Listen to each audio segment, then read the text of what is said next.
on that page for a while now. So, Okay, but we live. all Everybody, right. listen. Hold on, Very nice. let me before I really go in and get started, guys. So my brother, Awini Baba, all the way in northern Ghana, somewhere. Are you Tamal? You still in Tamal? Yeah. Yeah, I'm in Tamale. In Tamale, yeah, Tamale. Listen, Awini was like the first regular guest that would come on back like 2017, I was. 2018. You were. It was you. Exactly. It was you. Yeah. Yeah. So me and Awini, it's like 2017, 2016. Awini was Definitely. our main. Awini was what College Genesis is today. Like Awini was always on. He came on all the shows. Come on, Definitely. chop it up, drop game, Mhm. everything. Now I'm so Yeah. happy the brother is back and his internet is strong right now. So we're gonna Yeah. jump right into it. Guys, thank you for Yeah. joining. Like, share, subscribe. Make sure you go to dynastymirror.com. Make sure you share the content. Also go to donfo.africa. Tour rolling to Sierra Leone, April 17th through the 30th. April 17th through the 30th. We are rolling to Sierra Leone. If you'd like to join us, if you'd like to be a part of the trip, hit me up. Go to donfo.africa, donfo.africa. I'm going to put the link to the website in the chat room. Again, Mhm. donfo.africa. Hold on one second. It's right there, guys. That's where you go. Check it out. Send me a message. Join the email list so you guys can stay up to date in regards to what's going on with Donfo. Guys, I appreciate the support. Everyone who's coming on the tour, I appreciate it. We got almost about 20 folks coming. So, it's a blessing. It's a citizenship tour as well. So, those who have their African ancestry, DNA results that links them back to Sierra Leone, you are more than welcome to join us. Hit me up. Go to donfo.africa. Greatly appreciate it, man. So do that. Also go to dynastymir.com. Make sure you guys share. Make sure you guys like. Make sure you guys subscribe. And without further ado, we got my brother Awini Baba on with us today. And today's Yeah. topic, Yeah. we're going to That's be that. discussing. Yes, sir. It's We're going been to a be. while. I don't know. Like, are like many people online right now. Like, what's the They're viewership coming. like? They're coming in. They're coming. No, we're gonna jump. We're gonna All just right. jump right into it. They coming. They Yeah. coming. I mean, We're gonna be this. Now I was saying we're only gonna be. thinking Go ahead. if we should like delay it a bit for a minute or two, maybe 5 minutes, for more people to come online before we. But it's your call.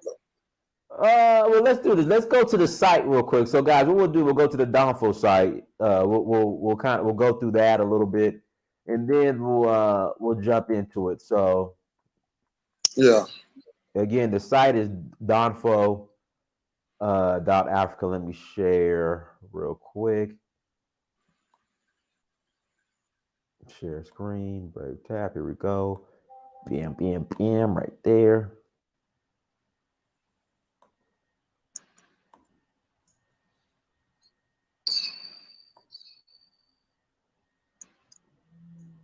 Hold on, let me.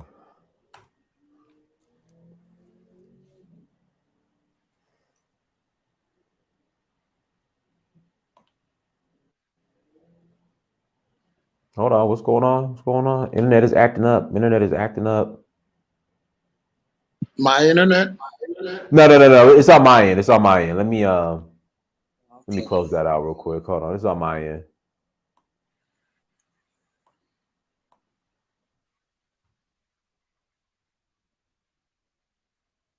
Hold on. Let me just plug this phone in. Oh, I have a low battery, so let me just plug it Okay, in. go ahead and plug it in. Yeah. Sure. Yeah. So go ahead. Yeah, let me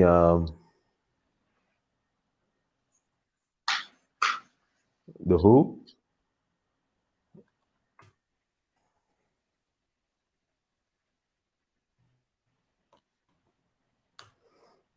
Yeah, go ahead and plug in, guys. As you come to the chat room, please hit the like button as well. Let me hit up my web guy real quick. What we'll do, we'll go ahead and jump. We'll go ahead and jump right into it, Awini. Yeah, but so today's topic, we're going to be discussing. Let me send a quick message out real quick.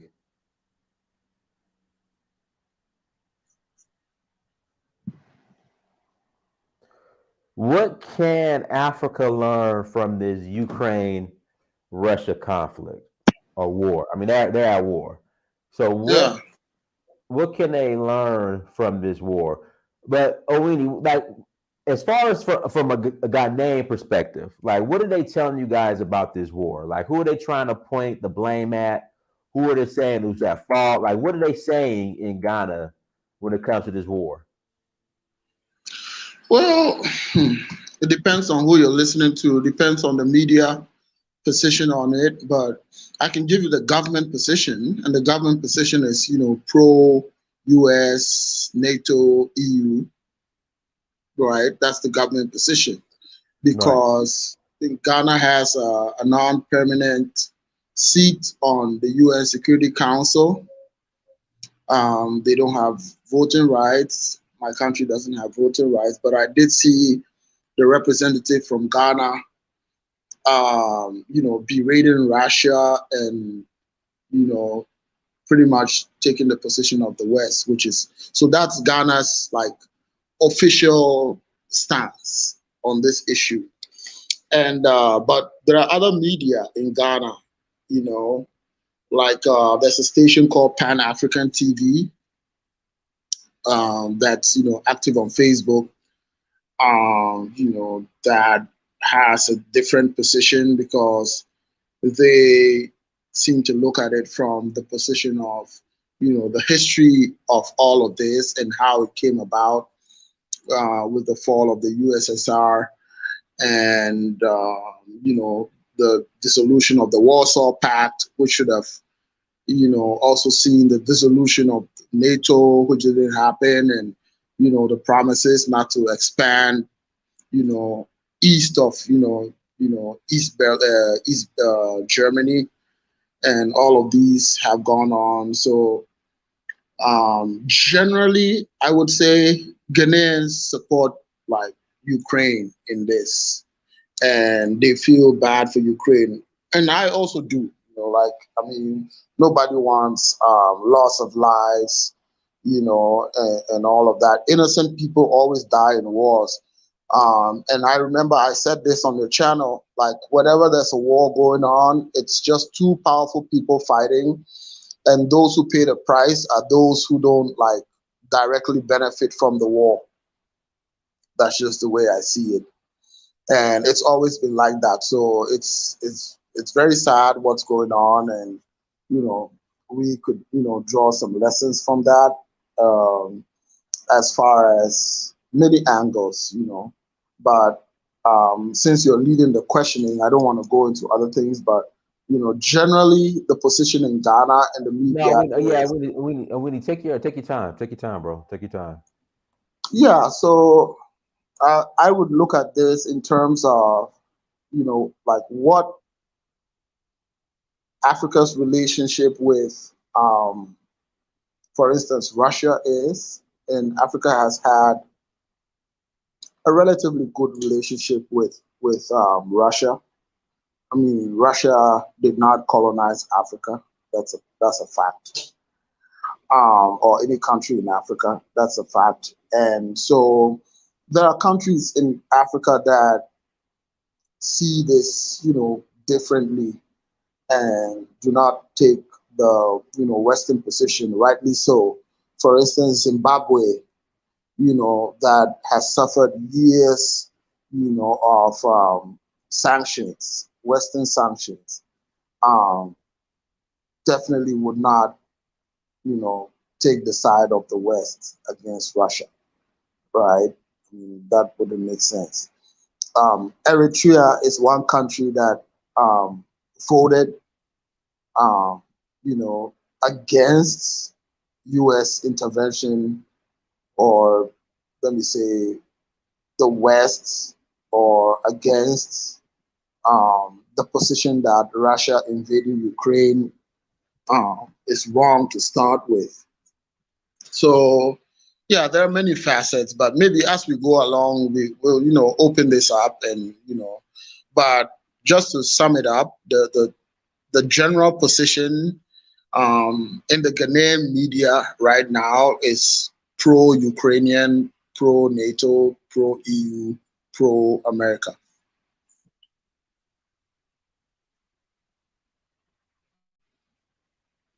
Yeah. So which I know you were kind of going into it a little bit, Winnie. What's your position? Well, as a Pan-Africanist and as a human being, I don't like. I kind of, understand why President Putin is doing what he's doing because of the feeling of insecurity with the prospect of NATO accepting Ukraine as a new member.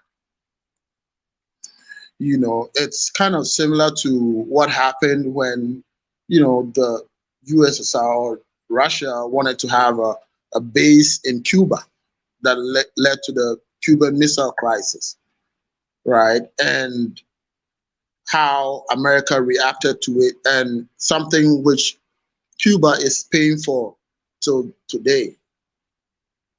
That country is still paying for that crime.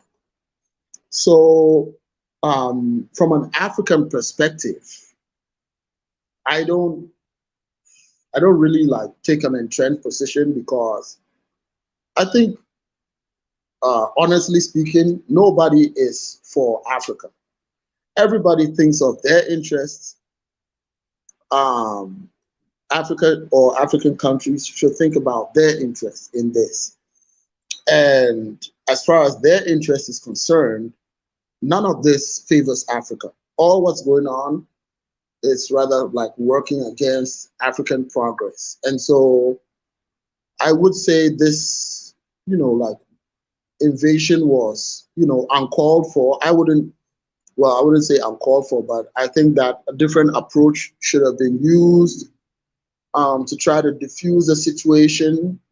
I don't think it would have been necessary for their lives to have been lost in this. And so I'm kind of sitting on the fence right now, observing how things unfold. I've looked at the development since like 2014 with the issue in the Donbass region of Donetsk and Lugansk, and how that is playing into all of this. But it's just geopolitics going on right now, and from where I sit, it's not really favoring Africa, and that's my concern because everybody looks out for their interest in this, and so my concern is how does this affect lives in Africa or lives of Africans, elsewhere in the diaspora. All right. So what can Africa learn from this Yeah, so conflict? to go into it, it's kind of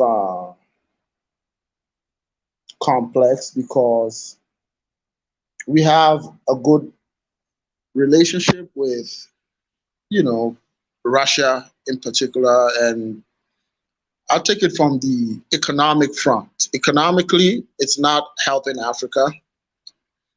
We have seen a hike in petroleum prices, so fuel. You have Oh, Winnie, let petrol. me, man, Winnie, sorry to cut in. Sorry about that, Winnie, but before I forget. Okay, let's touch more on the petrol aspect. Finish your statement and let's touch more on the petrol aspect. Go ahead.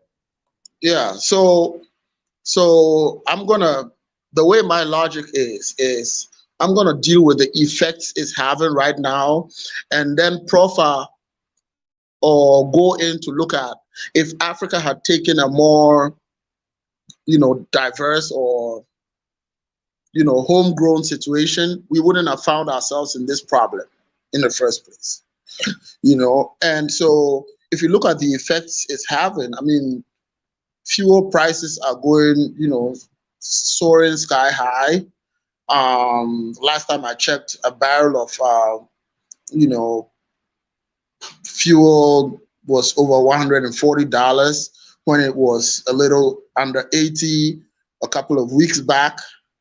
And so that is definitely taking its toll. If you come to Ghana right now, a liter of petrol is over 8 cedis, which is quite high for the average Ghanaian.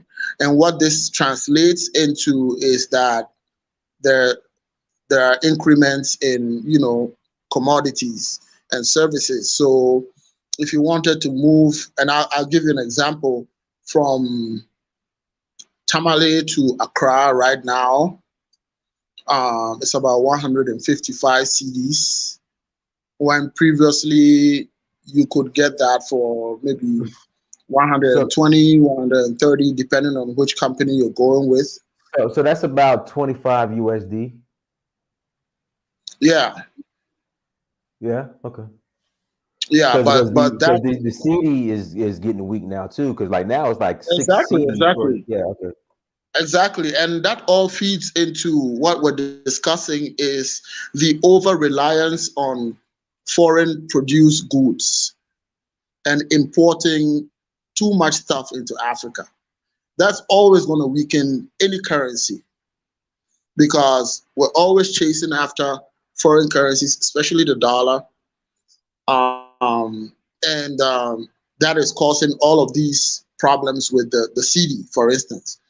But yeah, with petrol or let me say petroleum products, the prices are going sky high, and then prices of goods are also going to be affected by this, and it already shows, in Ghana where I live. And so what we can learn from this and what some of us have been talking about when, since back then when we, were online talking about this is look at Nigeria. Nigeria has so much oil. It's among the top five. I was gonna bring that up. Keep going, but I was gonna Yeah. bring up why can't Ghana just? I mean, what role does Nigeria play in all this? But go ahead. Yeah. So Nigeria is among the top five producers of oil in the world. Um, Ghana is also in there. We have our fair share of oil, right? Niger has oil, and what do you call it? I think Equatorial Guinea also has oil, or Equatorial Guinea also has oil. Like all of these African countries have oil. The problem with Africa, and which some of us always lament, is this: I'll give you the case of Ghana. We have a oil refinery which was built by the first president of Ghana, Dr. Kwame Nkrumah, right? And this oil refinery was supposed to refine oil, which Nkrumah already had an idea that there was oil in Ghana, even though it wasn't being, exploited, but it's there. And this refinery is still there. But governments after government, they're just mismanaging this asset. They're not refining our oil. We have about 15% stake in the oil, which is ridiculous, by the way. I mean, people from economic backgrounds will argue that, yeah, well, those who went and did the, exploration, trying to find out about it, they've spent a lot of money, and that's just crazy. But anyway, be that as it may, even about 15%, we cannot refine. We're not refining oil. The Tema Oil Refinery, or what we in Ghana call TOR, TOR, is being mismanaged, government after government. And this is part of the problem in Africa. We have all these resources in the raw form. Thank God, I don't know what's happening in Nigeria right now, but I'm going to go to Nigeria because Dangote Aliko, the richest man in Africa, um, was building a refinery, an oil refinery. I The don't know. refinery should be almost. I mean, if it's not done, it should be close to being completed. Go ahead. Yeah, definitely. But I mean, if the idea is to refine not only Nigerian oil, but a lot of oil in Africa, it's a brilliant idea. And I support Dangote Aliko 100% for doing this. It's just, I don't know when it's going to materialize. I don't know like what's going on, what timelines are there. But in the case of Nigeria, which is a major oil producer, I mean, Nigeria and Ghana already have agreements with gas to produce electricity because Nigeria supplies Ghana gas for electricity production. And thus, there's what we call the West African gas pipeline, which supplies, liquefied gas to West African countries. Not for free, but it's a step that African countries are taking to hello, yeah, Yeah, you're freezing up a little bit, Awini, just a little bit. You're starting to freeze up on us. yeah, there was a yeah. Oh,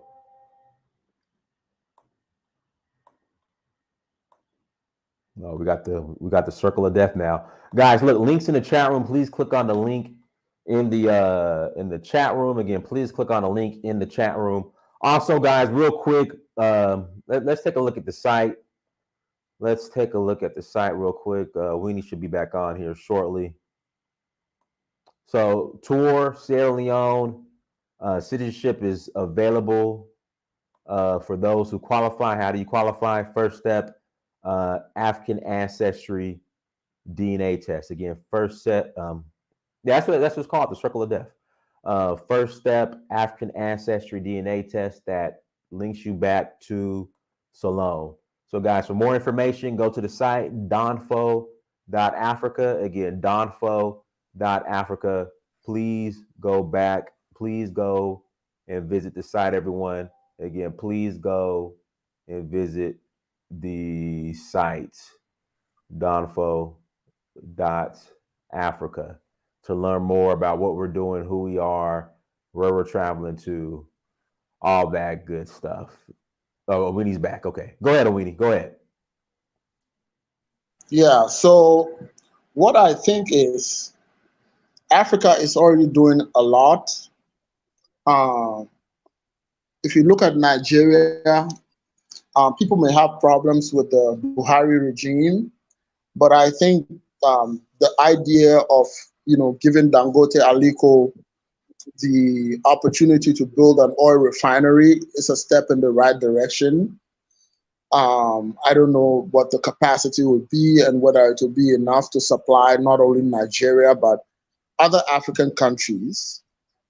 But I think it's a step in the right direction, albeit that it's a bit late again, but it's a step in the right direction. And that the absence of our refinery or our refining our own oil and by extension our beneficiation or you know adding value to our natural resources is to blame for the shocks that Africa feels whenever there's an upheaval somewhere, in the world, like what's happening between Ukraine and Russia right now. Egypt, for instance, um, imports a lot of wheat from Ukraine and Russia. That's taking a nosedive now, given the problems going on there. And one that asks the question, why are African countries not growing enough wheat which is just, food. This is not rocket science now. It's just food. It's just wheat. And I know the African continent has more than enough land and the weather conditions to grow wheat, right?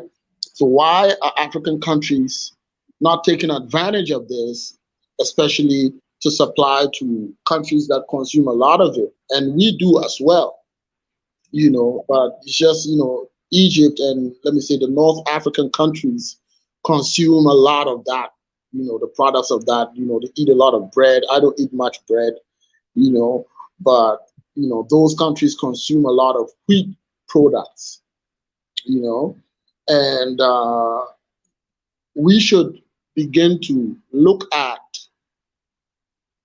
what it is that is causing us not to add value to our products. That's the question here. We have all the resources, we don't add value to them. We want to export them as a raw material and then import a finished product. I'll give you a ridiculous example of Ghana and cocoa and chocolate, right? So we produce a lot of, cocoa, right? We're among the top three or two in the whole world that produce a lot of cocoa. But the best chocolate comes from what? Switzerland, right? And that doesn't make sense. And some of us are not saying that to bash, for instance, Western countries and their initiatives to, also develop and, create jobs for their people. But there can be a strategic partnership here. And some of my friends that I, debate with in Ghana may disagree with me, but if Ghanaians are not or Africans are not willing or able to add value to the raw products, the raw materials they have, maybe we should partner with other people who are willing to do that. Our condition should be that set up the factories here, create the jobs here. Definitely you'll make a profit off of it, but at least we get the jobs here and part of the money stays here, which makes a lot of sense, you know. So that's just one aspect. I know I digressed a little bit into other products, but the problem with fuel prices in Ghana right now and in Africa generally is because we have stubbornly refused to refine our own oil, which we have a lot in across Africa. Angola is a big oil production country, All right. for instance. You know. Mhm. Guys, hit that like button again. Please hit the like button. Links in the chat room if you guys like to call in and join the conversation. Click on that link, and you're more than welcome to join the convo. Also, tour Sierra Leone. Hey, we're rolling to Nigeria in August as well. Can't forget about Niger. We are rolling to Nigeria in August, so come and join us. We're gonna have a great time in Sierra Leone. We're gonna have a great time in Nigeria. We'd love for you guys Yeah. to join us. But guys, links in the chat room. Go So ahead and go ahead, Whitney. Go ahead. so there's another sensitive issue that Africans should take note of with how our people are being treated in Ukraine, for instance. And mostly students, a few, workers, but I think mostly students, of African, heritage that, schooling in Ukraine, and how some of them are being treated, which, should teach us a lesson because some of the videos I have seen suggest to me that even in this time of war, some people have time to be racist against Africans in Ukraine, right? There is, bad treatment being meted out to Africans in Ukraine. which I don't approve of. I think it's very wrong to, for instance, a video I saw ask Africans to stay and fight for Ukraine. I mean, that's just crazy, you know? And some of the Africans even talking about, how people are not even looking at the geopolitical implications of that. For instance, if Nigerian students in Ukraine turn around to fight Russia, Russia is going to be like, well, Nigerians want to get in on this, right? And so it just presents like the whole lot of like dynamics, that come with this that people are not looking at. But I just want to use this platform to condemn the racist treatment of Africans in these times, and also open the eyes of Africans. Look, there are some countries that don't like you. That's just the fact. Like, the truth about the world, as I have read, like, I do a lot of reading and, just understand history. The truth is this: everybody looks out for their kind. That's just the fact. Because the Polish people open up their doors to the Ukrainians, in solidarity. And everything was nice with that, but not with the African trying to flee a conflict situation. I don't think Africans would do that to Ukrainians if it were the other way around. In, for instance, Ghana, if some country were to invade Ghana and Ukrainians or other people from maybe Europe wanted to get out, we would definitely get them out, even, quicker than getting Ghanaians out, because of our hospitality towards strangers, which has always been used against us as African people, right? And this has been the problem. Africans, I'm sorry to say, still don't have this political consciousness about the world and how the world views Africa, right?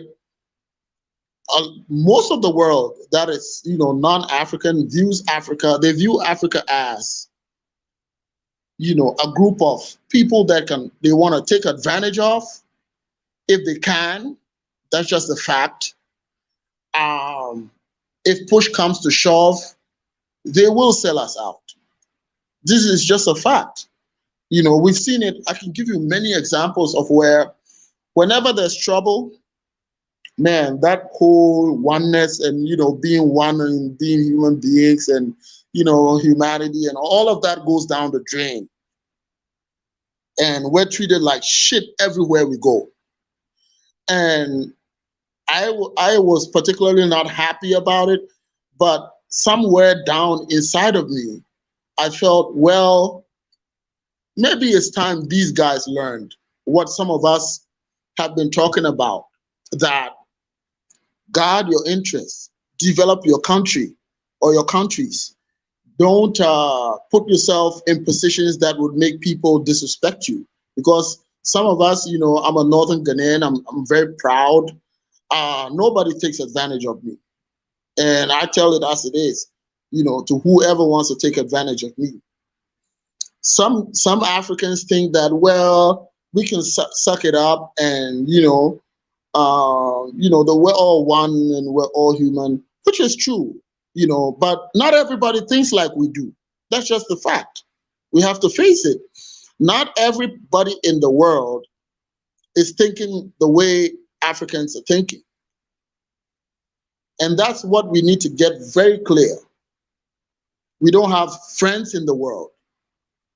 We have partners, and our partners stay with us as long as there are interests to be served.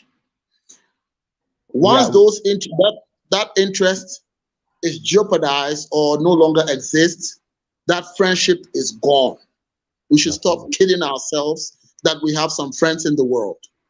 We need to, go back to the basics, as we have always been talking about, develop our own continent, add value to our own resources and sell them as finished products so that we don't depend so much on selling raw materials, and which is affecting us right now in this crisis and in other crises that hit the world, like the 2008, economic meltdown. Hey, we got a couple callers on. Let's get to Skylar. Go ahead and unmute yourself. Skylar, Hey, go ahead. Skylar. Yeah. Hey, Don. What's up? Hey, Baba. What's up? Yeah. Yeah. Yeah. You saw that article with Biden going to Saudi Arabia, asking them to produce more oil, and they told them Yeah, yeah. no because if they did, it will make their oil more cheaper. It'll be Hmm. a loss on them. It'll be a loss of profit for them. So they told him to screw off. Do Yeah. you think he'll start going to Africa and tell them, hey, we want you to produce your resources for cheaper and let you guys take a loss for our war we're doing? Do you think they're going to start doing that? Because I saw something with South Africa with coal, but they want oil, Yeah. and I don't know. I think you're from West Africa, Baba. You're from West Africa somewhere, I'm from Ghana. Baba. Ghana. Oh Yeah, yeah, I'm from Ghana. Ghana. Yeah, cool, yeah. But yeah, they're going to start going to Africa to get more cheaper oil. Now you're going to see a push for that. I just want your take on that, Baba and Dynast. Yeah. Yeah, Skylar, thank you very much. This all just feeds into what we can learn, because this conflict is going to have a negative effect on Africa in terms of even exploitation, right? If some of these Western powers are not getting what they want from, Saudi Arabia or some of these, big oil producing countries, definitely Russia is out of the picture. They're going to turn to Africa. Now, I think, if my memory serves me right, I think South Africa also recently, I heard they discovered some oil. Ghana has its fair share of oil, and I'm proud to say Ghana it's a blessed country. It has a little bit of everything, but it has a lot of gold. You know, but I think you're right. I think that there's going to be a push to produce more, but I don't think it's going to meet much of a resistance, because the oil is already not in our hands. It's in the hands. If you take the Ghana oil, for instance, most of it is not in the Ghanaian hands. I would say about 80, 85, maybe even up to 90% is not in Ghanaian hands. So from the way, the way I see it, they're going to get more production out of Africa if they want to, because those producing the oil in Africa, most of them are not African producers. It's just the same West bringing their companies into Africa and doing this oil production. That's just a fact. So definitely, if they're not getting more out of Saudi Arabia, which is probably the largest oil producer in the world, definitely they're going to look at their alternatives, and Africa is going to be on the table for consideration. Yeah, thank you for that input. You want to let Black Lion go? Yeah, go ahead, Black Lion. Hey guys, how y'all doing?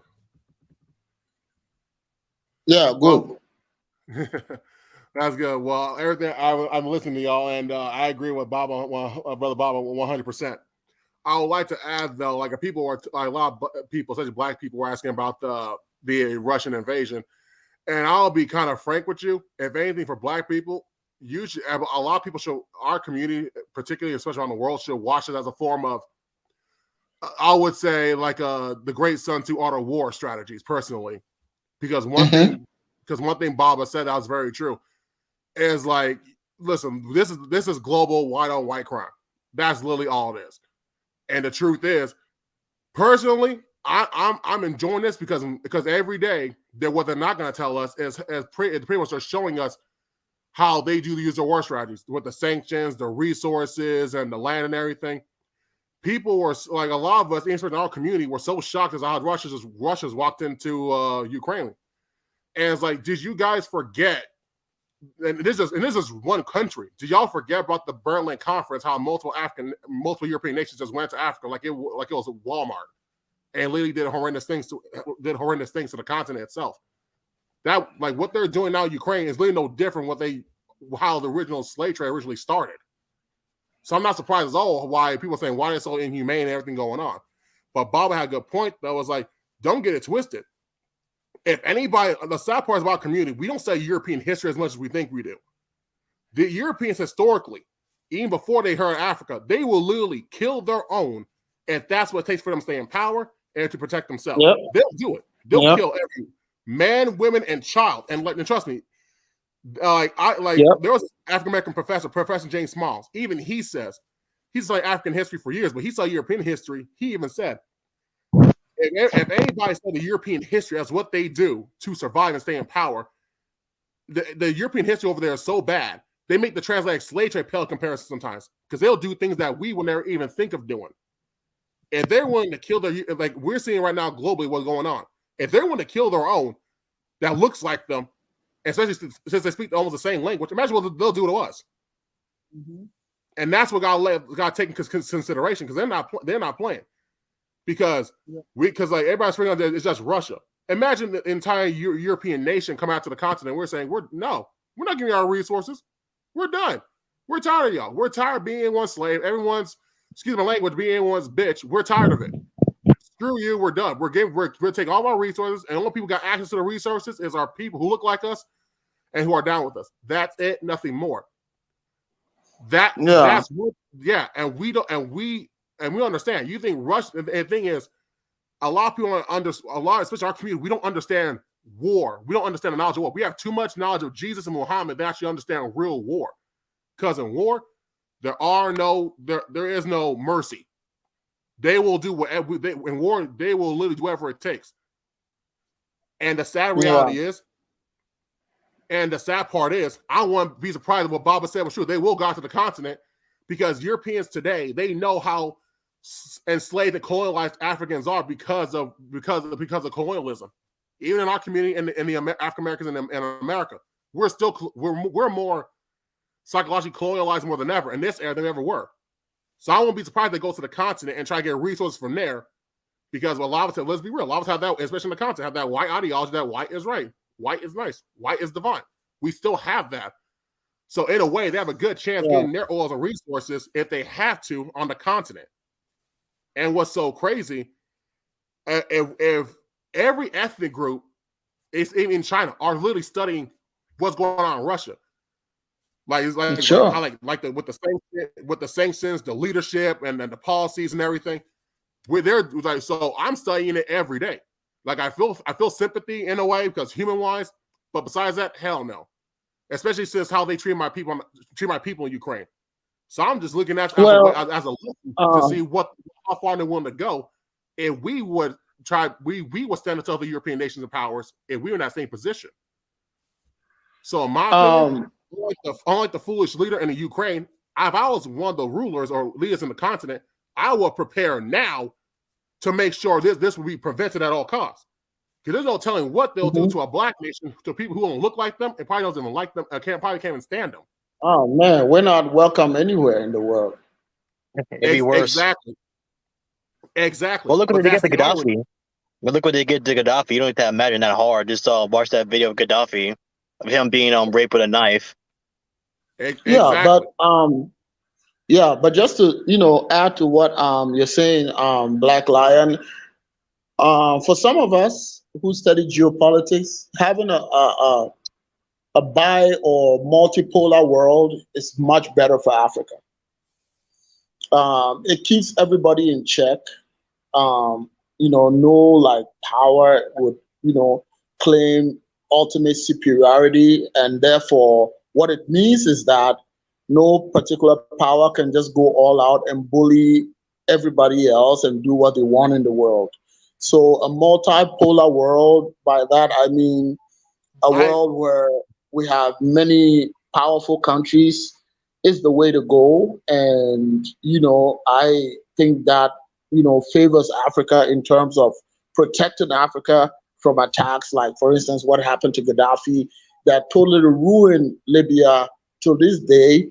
I think that Africans would definitely favor a multi-polar world in terms of power. I personally, I would agree with you. I would, like, especially in war, you need the main key to winning any war is also with resources and allies. I agree with you, but the problem with us as Africans, we're gonna have to accept the fact that we're hated all around the world. That's just the reality. The only thing we got is the only allies we got is literally every African nation and each other, and especially in the diaspora. That's all we got. Yeah. That's what Dr. John Clark said. We have no friends.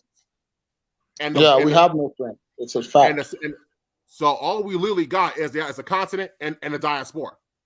And the go ahead, Scott. I may want to say something. Hey, Bob, I got a question for you. Okay.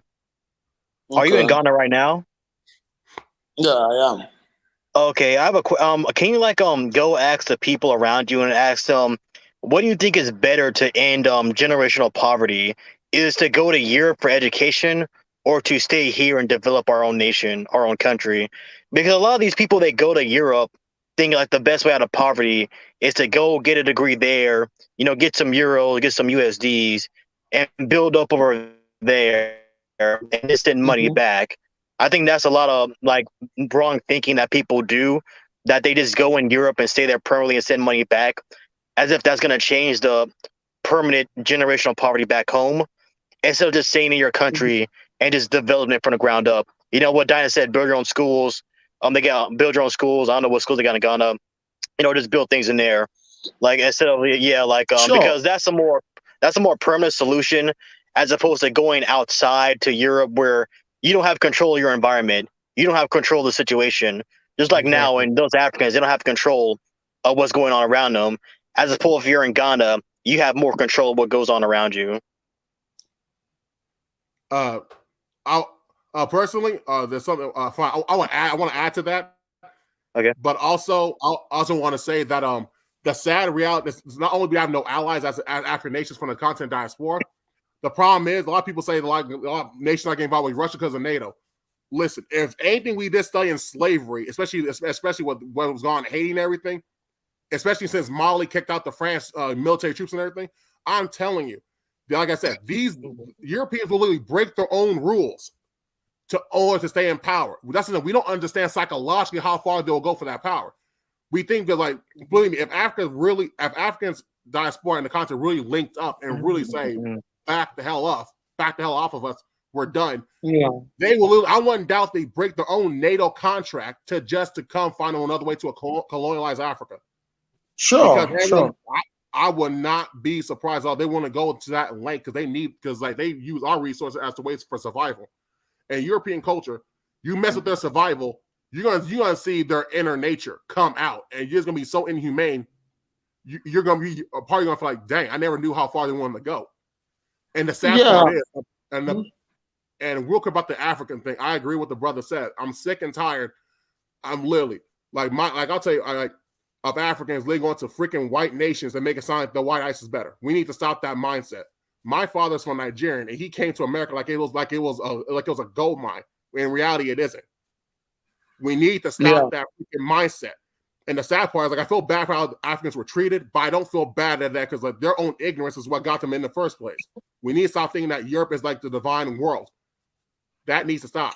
Because in a way, Africans are giving the image when they go to Europe or America or whatever to get an education. You're pretty much giving the image that Africa are nothing but dumbasses. Like they got no schools and no books. This is why our image of Africa is ever considered a place of knowledge, of ancient knowledge or ancient civilizations. This is why we always look down upon, because a lot of people use that against us. Well, Africa's so good, it's so positive, then the media says, why are they going to Europe and America to get education? That's the conversation. That's one of the psychological issues that the people in the continent do not want to admit. Because sometimes when I see my father and a lot of Africans here, I often want to ask them, and they don't want to answer, what the hell do you think that's over here you can't do your continent? You guys are a 54-country continent. If Nigeria's not doing well, go to Ghana. If Ghana's not going well, go to Tanzania. You guys can go anywhere on that continent for education and more. But if one country's not doing well or is getting bad, you automatically will flee to Europe and America in a heartbeat. You don't give your own continent a chance. They treat it like it's a country itself. Yeah. And that's one of the biggest issues. And I'm kind of glad that people got called. They got the nigga wake up call because this got to stop. If there's a country your issue, okay, fix it, or go to another African country. And this obsession over this European, it's like this just European divinity, the false illusion of it. That's what's killing us. And I have to say, what's going to kill black people is two things: white racism and black ignorance or African ignorance. That's what's going to kill us even more, and that needs to stop. And that's one thing a lot of Africans, especially because I can tell, I deal with my father, and he does not want to admit that there's like when he's like, because I asked my mom, I was like, if he's from Nigeria, why is he going to Ghana for knowledge? Uganda, Kenya, people that look like you probably be even more safer area. She told me he'll never answer that question. We have too much self-hate, especially on the continent, to realize and too much white worship to realize our own ignorance. Hey, Black Lion, let's 1 second. Let's get Josh on, then we'll take it back to Awini. Go ahead, Josh. Unmute yourself. Josh, unmute yourself. Hey, can you guys hear me? You're kind of low. What about now? You're still kind of low. Okay. How about now? Better? Awini, can you hear him, Awini? Yeah, I can hear him. Not very loudly, but yeah, I can hear him. What about now? You're real low, Josh. Prince, Black Lion, Awini, what about now? Good?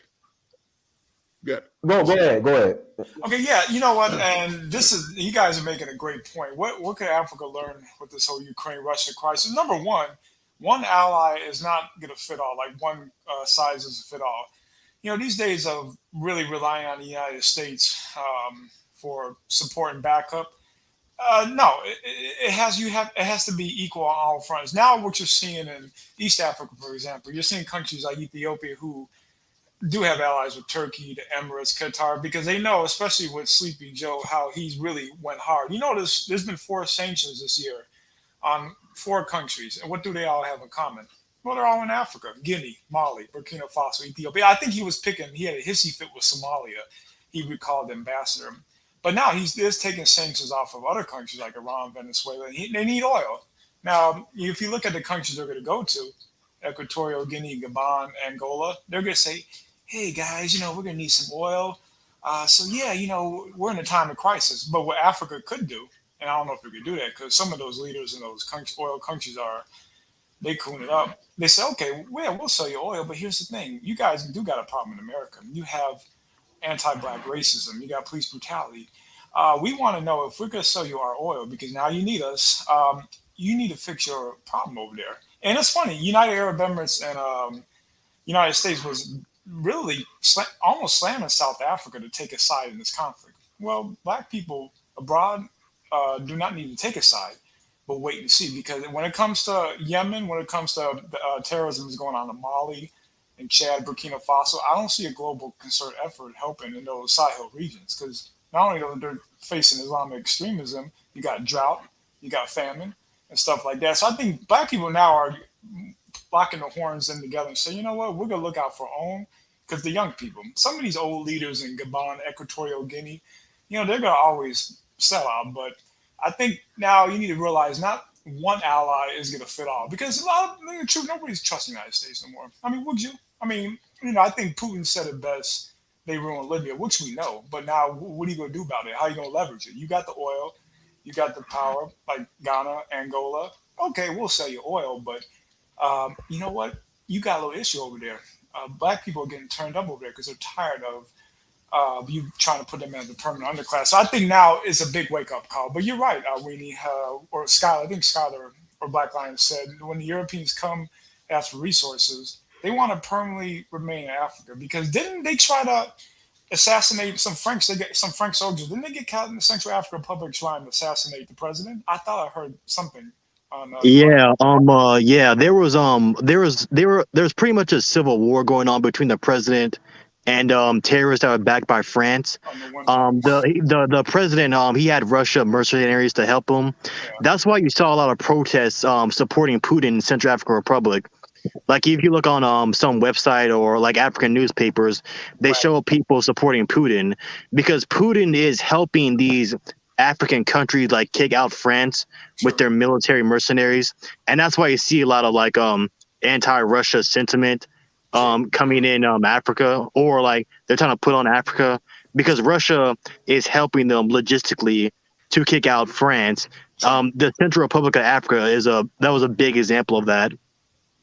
Yeah, you're right. And one thing about it, yeah, like Dinas, you said a couple weeks ago, hey, why not? Okay, Russians, if you can help us solve the problem, so we can get our military together. But they do have to watch the Russians. I think the Wagner group is a lot of neo Nazis, and I think they were in Syria and Aleppo, and when Putin was out, they shelled the shell. So now they're in Burkina Faso. I believe they're invited in. They were in Libya, so they have a good record of taking out the terrorists, but not a good record of leaving the place clean. I know there's a lot of neo-Nazis, but again, like anything, when you invite people into your house, you got to make sure from the carpet to the stove to the toilet, you got to make sure they don't leave shit behind. And this is the problem a lot of countries in Africa. But one thing I did learn about Ethiopia when they got those sanctions put on them, and there was a big bias from the West on how they portrayed them in the media fighting TPLF. The first thing they did was cancel CNN, all these TV broadcasts, and they told at the African Union, I think Abiy Ahmed says it's time for Black media or African media to take root and ignore what the rest of the world says. So yeah, I mean, you do have to watch out, lock your horns, and give them that treatment, because what's going on in Ukraine is bad. But as a global Black issue, when you walk in the room in front of all group of people, one thing they look at is, oh, who's this? Who the hell is this? So yeah, like you said, Black first, but also not everybody's going to be on board, unfortunately, but find a few and then multiply like 300. So that's all I got to say. But yeah, I think this is a good time for Africa, 2020 and beyond. COVID kind of woke everybody up. But yeah, Dinas, do your thing. That's Sierra Leone. That beach looks beautiful. Tokyo Beach. Rover number 2. Appreciate it, brother. Go ahead, Awini.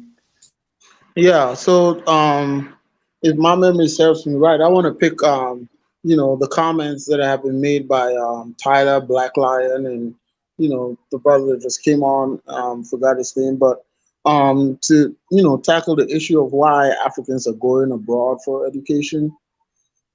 I wouldn't say like Africa has millions of graduates coming out of universities every year, right? I mean, if you look at the undergraduate level, most Africans get their education here. They do. I'm getting my master's degree here, which I'm almost done with, in Ghana, and, it's cool. I would say that some people can afford to go abroad for, to get a degree and so on. It's cool. I mean, it depends on what the perspective is. I'll give you an example. For instance, China, when they wanted to emerge as a world power, they did send a lot of their graduates, to go study abroad and then come back. So that's where maybe the problem is with Africans going abroad to study, is a lot of Africans, if you go to America, for instance, there's lots of Ghanaian and, even more Nigerian doctors, right? And they live there and they don't, come back to do much on the continent. That's the fact, right? So I think what's missing there in that link is to create, and it also goes to speak to what the country's, Africa's prevailing enabling environment is, right?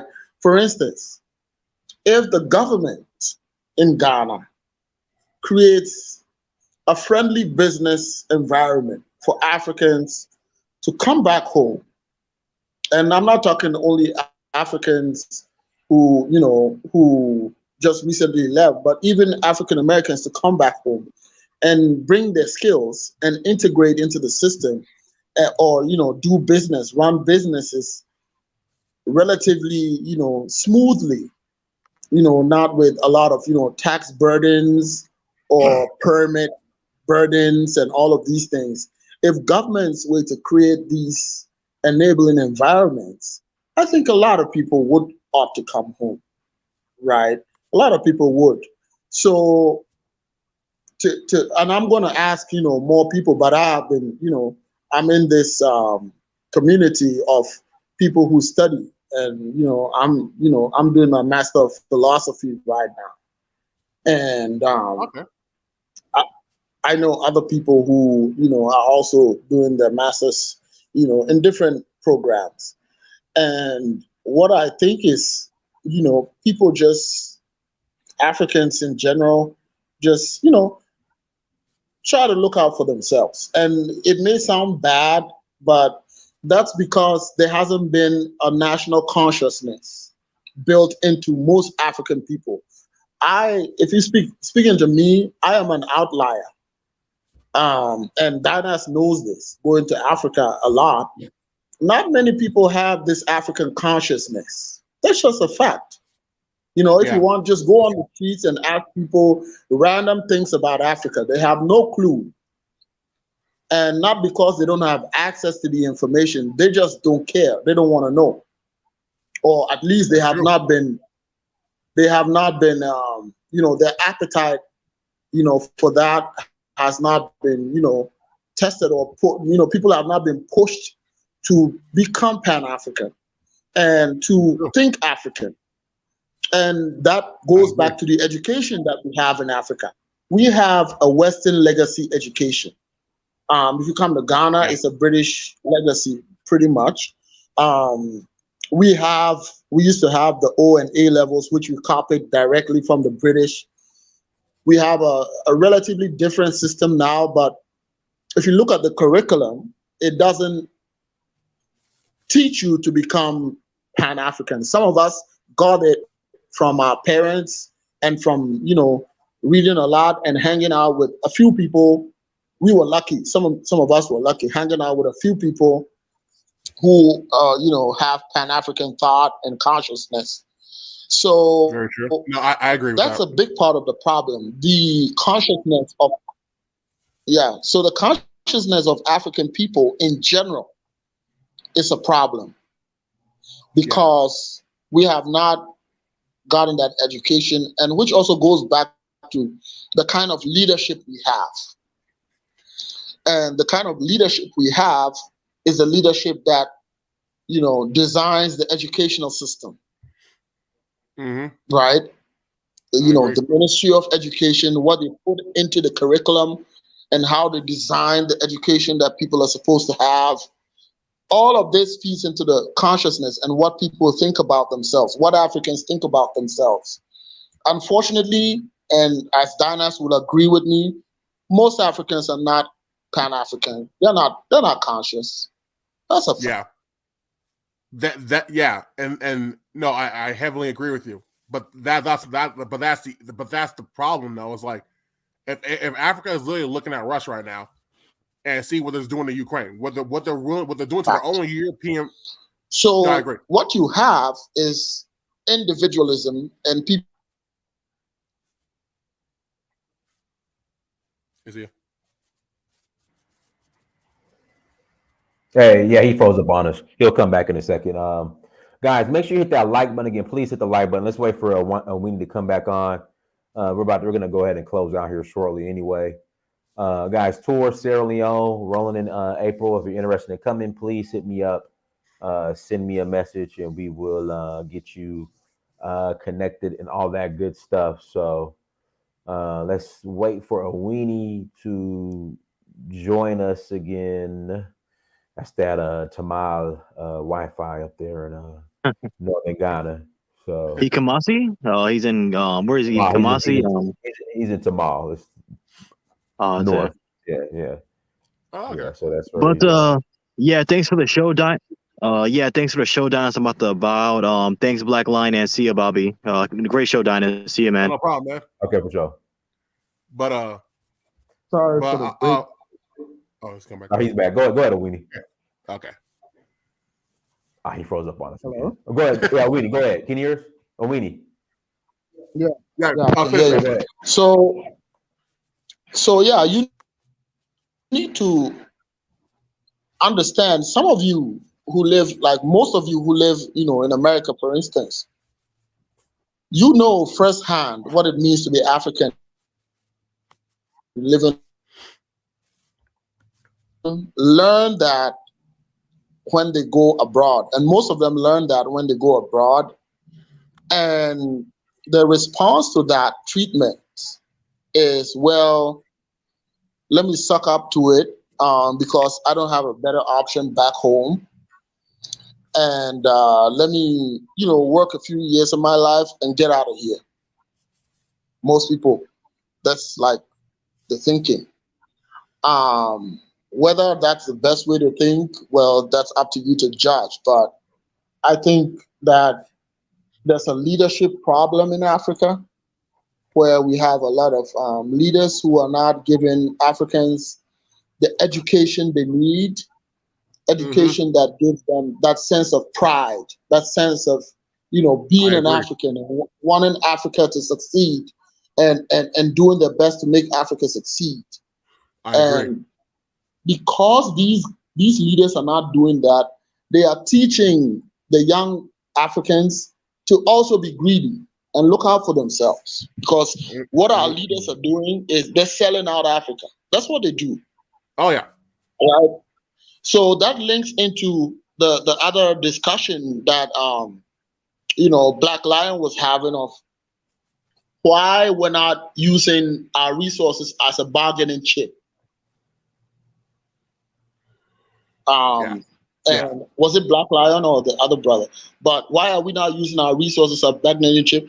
The truth is this: we're not able to do that because we have not built our power base. Very true.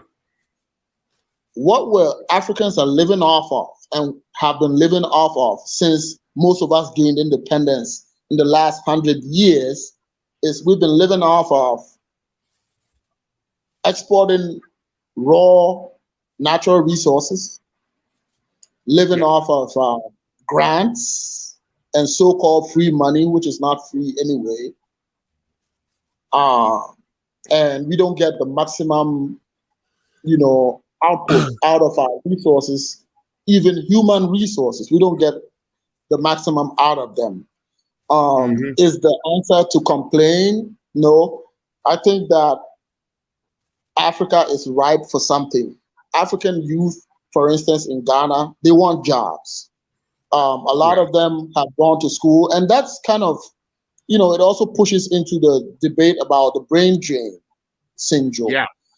because you have a lot of Africans, brilliant guys and ladies, leaving the university, getting their bachelor's degrees, and they don't have anything to do. Some people would say, well, get creative, like do something. And the truth is, the enabling environment does not exist. For instance, if you try to open a business in Ghana, first you have to go, if you want to do it legally, you go for registration, cost you money, cost you time. And then within just a month or two, you have these tax guys coming to you, the revenue authority, what you guys call IRS over there, right? So here you are, a young graduate, opened a business of, for instance, a farm or, Mm-hmm. maybe a shop or something. Barely 3 months into the business, you got to pay all these. I'm not saying, the taxation system in Africa is the same as the US, but all I'm saying is the enabling environment makes it such that you haven't even broken even. You haven't made a profit. Maybe you invested 10,000 Ghana cedis into the business.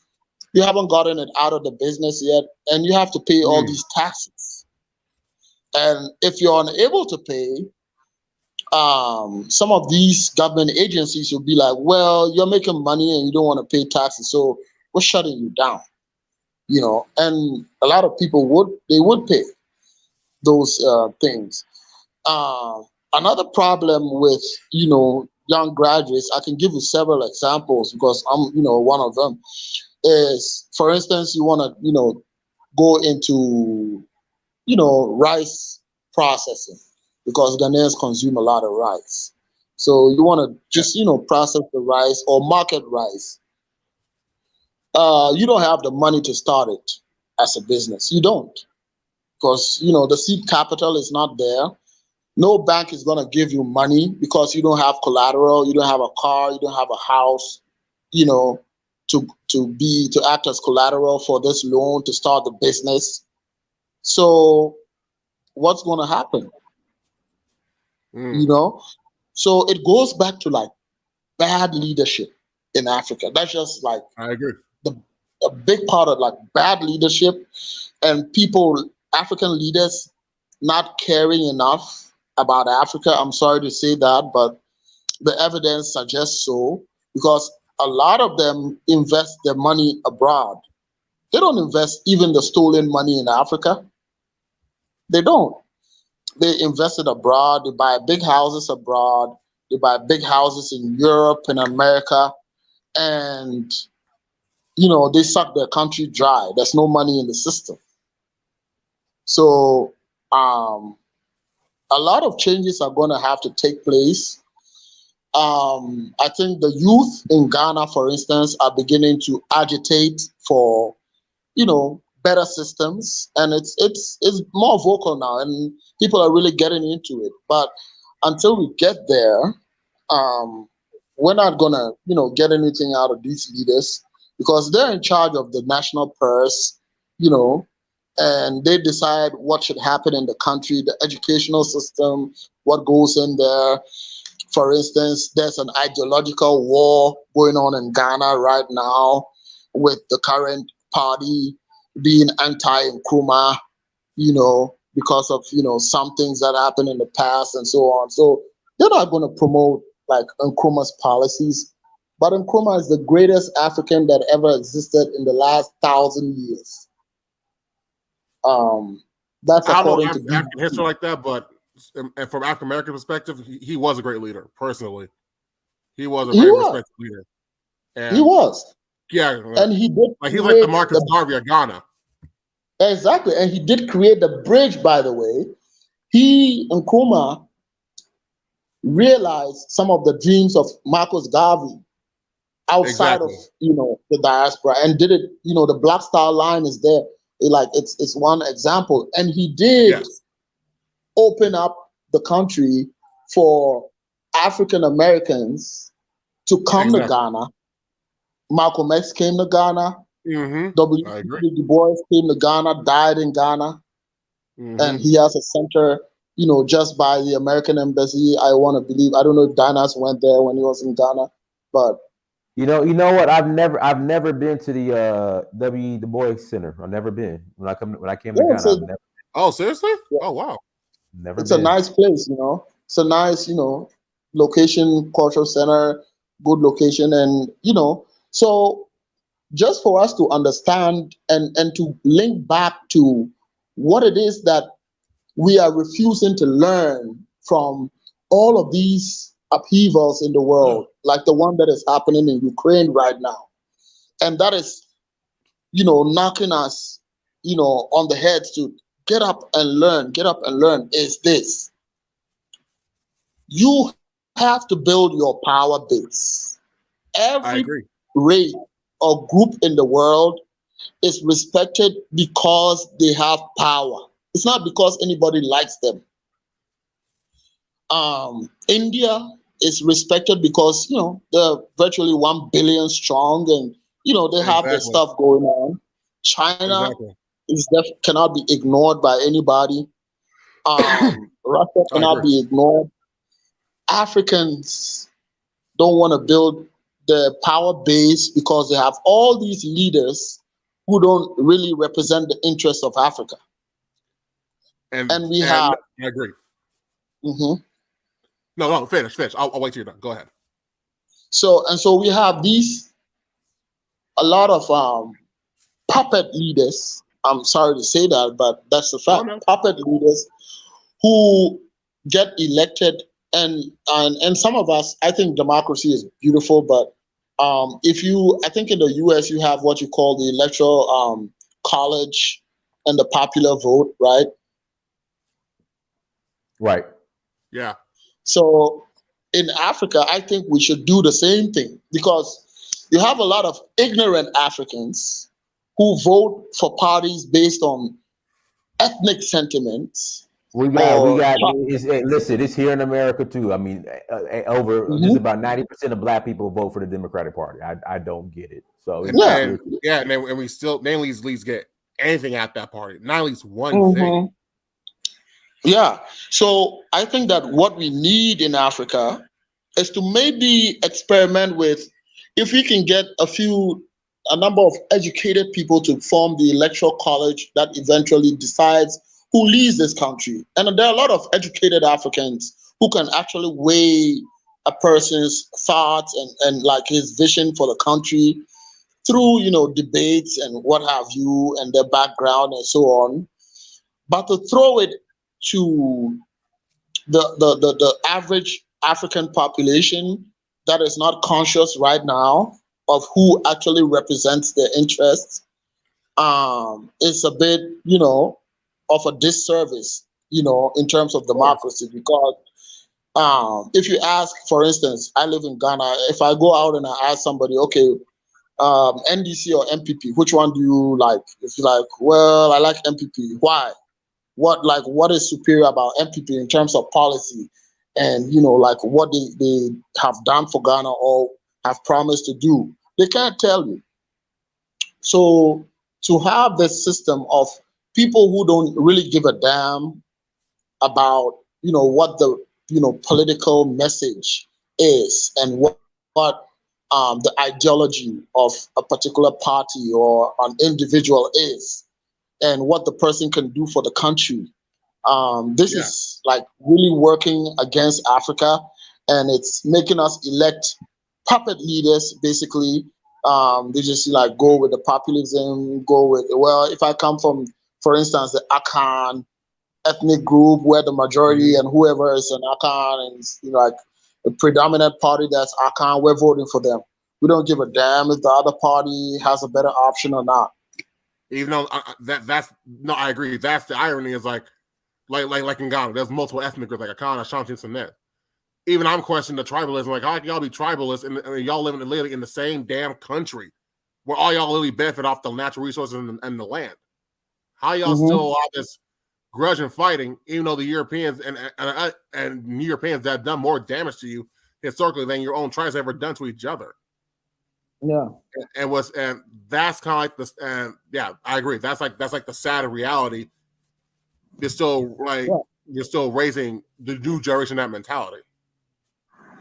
Yeah, but like I want to put this out there. Realistically speaking, even with all the problems, what some people who have money can do Yeah, in Africa right now, and what advantages they can take, in terms of this conflict and other things that are yet to come in the world, is to come and invest in agriculture.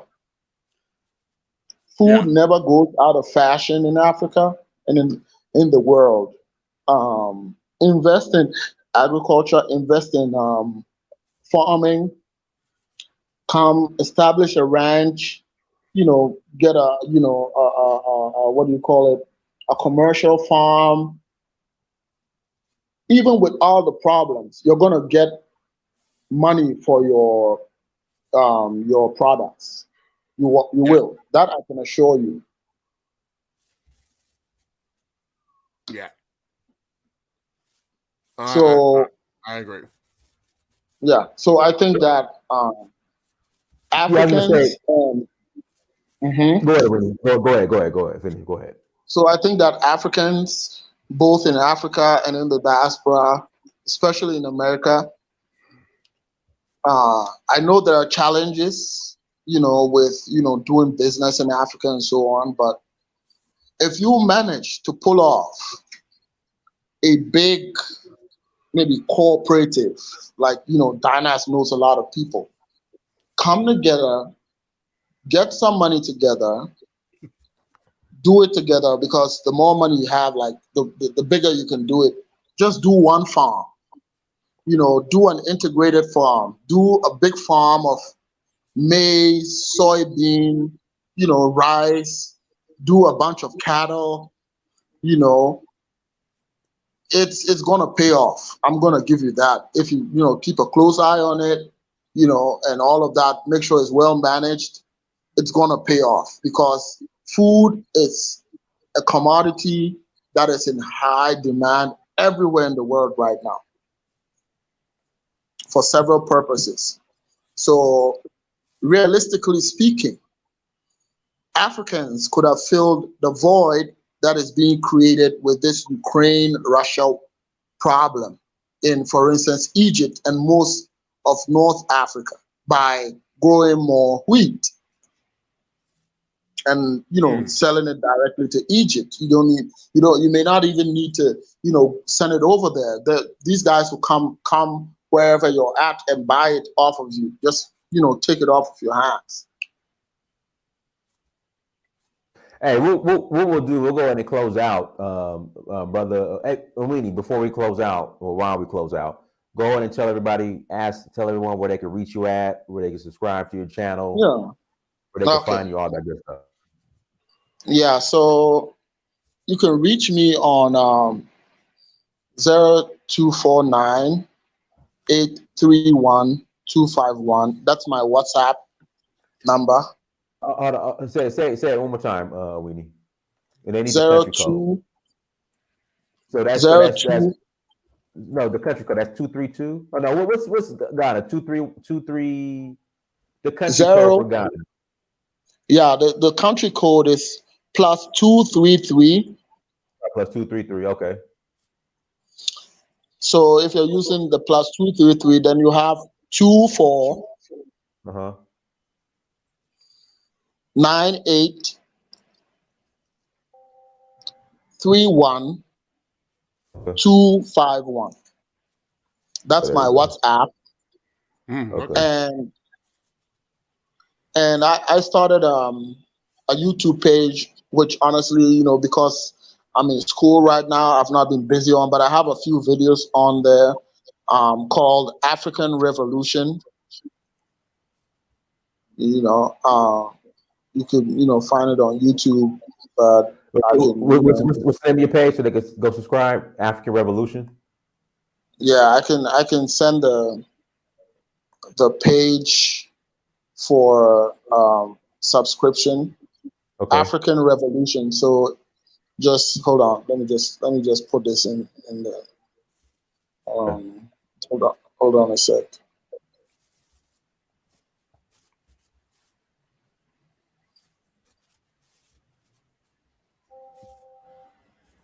Hold on a sec.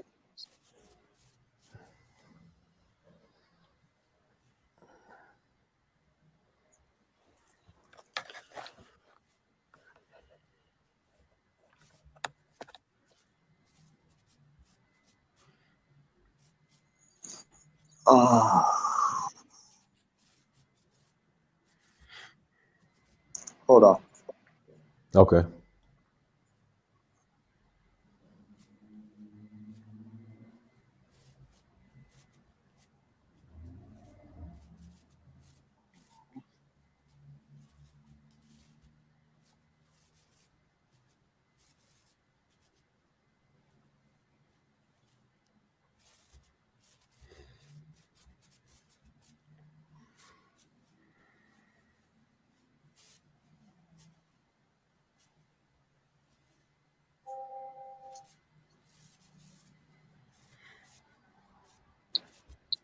Hold on.